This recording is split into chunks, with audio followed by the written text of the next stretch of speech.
Welcome back, guys, to another video here. If you are new here, don't forget to like and subscribe because this is going to be something a little different from the norm. The idea is here we are taking this seemingly stock Hawkeye STI and we are going to be cranking it up to, we're hoping for 500 wheel horsepower.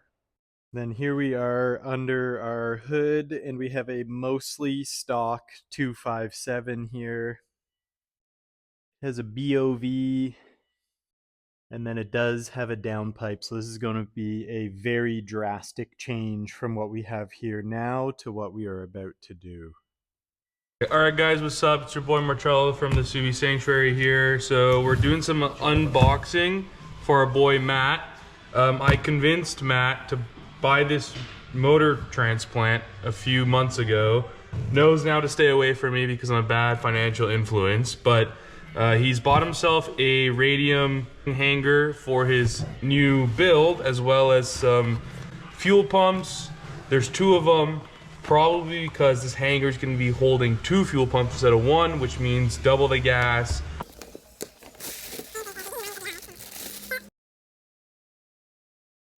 This is the GD radium fuel bracket. And it looks pretty similar to what a normal GD would look like. So you can kind of tell where the fuel pumps will be sitting. You can see on the top here we have our positives and our negatives for our electrical connections. So this is for the dual pump fuel pump controller. So this is actually for the fuel pump controller itself. So the radium pressure switch for your secondary fuel pump is designed to run on a manifold pressure. And over here we have a radium hanger eye-wire kit. It is a long battery cable, short battery cable, circuit breaker boot, fuse box with cover, main harness, hardware kit, fuel hanger sub harness. And then yeah, we're gonna see where the hell all these things plug into, but we'll figure it out. All right guys, so basically what we've learned so far is that we're just going to follow the iWire instructions online, just because it's the only thing we have right now to kind of step-by-step show us how to install their unit. As well with the radium hanger, it's pretty straightforward on how to install it. It's more of the issue of connecting it with the iWiring harness. Again, that's where we just follow step-by-step process. So right now we have the rear interior of the car pretty much taken apart. We have the trunk, rear seats out. We have the fuel sending unit cover off, and it looks a little crusty. So we like to call a crust bust. And now we are unhooking the battery and beginning to drape in the iWire harness for the dual pump setup, and then we are working through the instructions provided online to configure the rest of the wiring in the back there. Okay guys, so now what we have is we have our module here in the back. I just have some wires in the way, but module in the back here is bracketed up, connected to the OEM module with its iWire pigtail harness. Then we have the relay that I've mounted right there. I've used the stock location bolt hole for the OEM fuel module thingy back there. It's actually a really nice spot. So I think I'm very happy with that. And now we have these wires here that are gonna run with the red power cable all the way to the front. And then what we're gonna do here is the connector that connects to this line is actually gonna go into the grommet underneath this bar to this connector. These wires will then go underneath the car, and we will have to fish them back up over the fuel sending unit to connect to our radium lines. It does seem quite extensive when we can just run the line straight here, but however, it is a clean look. It is a little over the top, but again, that's the intention of the kit, is to make it as OEM and as nice as possible. That way you don't have a million wires underneath your seat like this. Now with the trunk setup beginning to get tidied up, we have the relay in place, the factory fuel pump controller, and the breaker for this system as well, which acts as a fuse in case you do have any issues, because this actually runs direct power from the battery to back here to run both of the pumps. Now that we have done all of that, fuel hanger, eye-wire harness, radium harness, everything's been set up properly, we are now gonna start pulling Matt's motor. Alright, well you guys enjoy this montage pulling the engine. I'm going to get into some of the details on the replacement engine that we're putting in this. This is from our friends over at Barn Built Canada. This engine is their Stage 3 package with JE forged pistons, Manley H-Tough rods, ACL main and rod bearings, new OEM Subaru crank, OEM case bolts, 11mm head studs, Manley valve head springs, GSC Viton valve seals, Killer Bee oil pickup and baffle. And then now into the actually exciting stuff, because all of the previous stuff actually won't really make you any more power. It just makes you more reliable when you do go to apply more power. Then now for the fun stuff, we have a Blausch Dominator 3.5 Turbo XS front mount intercooler kit, tile BOV, tile wastegate per in 3-inch turbo inlet, and a 4-port boost control solenoid. There's a few other things, we'll get back to them as we go. So now we have Matt's new motor ready here to be dropped into his car.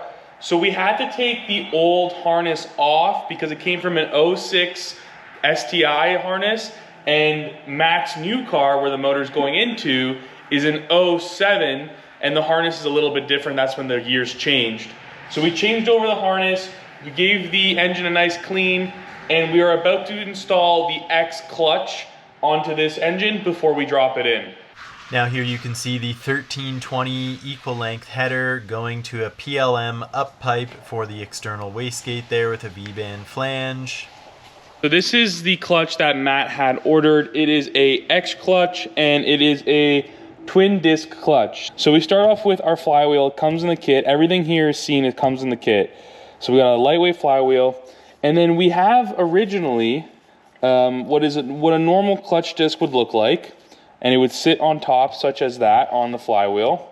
And then additionally to that, we have this almost like a brake rotor ring style intermediate plate that goes in between, has a hollow center, but it has these teeths in groove, and there's a marking there from the factory where you just plop it in, align it up, and it sits in just like that. And then you have your pressure plate that sits on top. As mentioned there, this is the X Clutch Sprung Twin Disc Organic Kit. Then from there, some of the other features that are going to help this setup make some serious jam are the Injector Dynamics 1300cc injectors, the Radium Fuel Rails, Radium Parallel Fuel Line Kit, and then we also have a Radium Fuel Pressure Regulator in there as well. And as you saw earlier, the Radium Dual Hanger setup running 2 Walbro 450s. Today we're going to focus on taking the front bumper off, mounting the front mount intercooler, and making sure that the bumper fits with the intercooler. We're probably going to have to do a lot of shaving and cutting.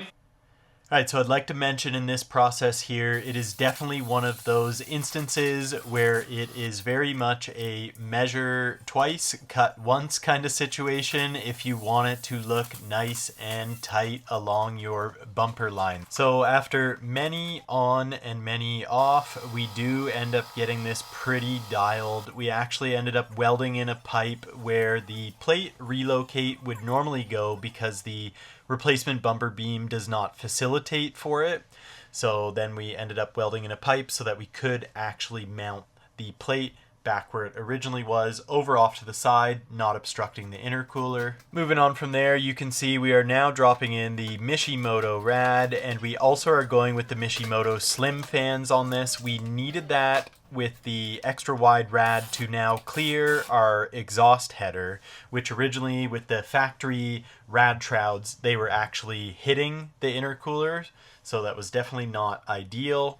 Then at this point here, you can see with the Mishimoto silicone hoses, these are meant to be able to fit a factory setup. However, ours is not so factory, so we did have to trim back the pipe a little bit just so that we clear our pulleys. This is really a standard practice when you go and put in a larger rad like this. And now coming in for the final cut on the bumper, we are taking out the top part of the air dam, that black section there, just to give us another inch and a bit of airflow direct to the intercooler, and this actually definitely really did help open it up, and it still looks very presentable. Now at this point, I will give anyone a cookie who can pick out what is unusual about this front bumper. So let me know in the comments below. Next up here, we are going to be removing our factory rad shroud and our factory hood scoop, and we are going to be installing this hood scoop delete kit here. Very humorous install instructions with this one. We really enjoyed it, so we are enjoying our cold beverage prior to installing it rather than after as instructed. So the start of this there, as expected, very straightforward. We got to get our shroud off, we got to get our scoop off. This is quite simple, bunch of 8 mils and a couple little Phillips screws, and there we go. Now we are getting into our hood scoop delete kit here. We're getting some of the protective tape off the edges, doing a little test fit here, trying to figure out how it goes in there. Not too bad, pretty simple. We get the framework on, and then we have left the film on it so that we can continue to work on the car, and in the end get our film off, and we are all set.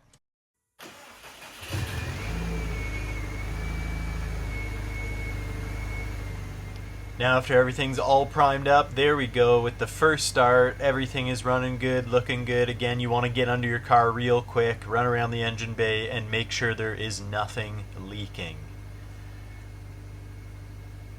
At this point here, this actually wraps up our job on this car. From here, the car is going to go on and head over to our friends at Nitronics for the dyno tune on this. And in the end of the video here, you will get a little dyno clip, and then we will go over the numbers that were achieved with this setup. In these last few clips here, you can see we are running a MAF sensor on our intake, which later we switched to a speed density, but we left the MAF in just to get us to the tune.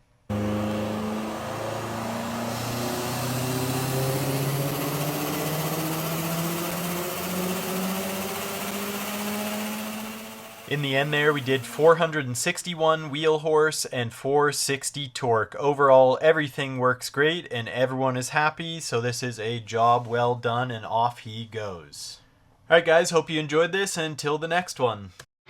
6 feet from the edge and I'm thinking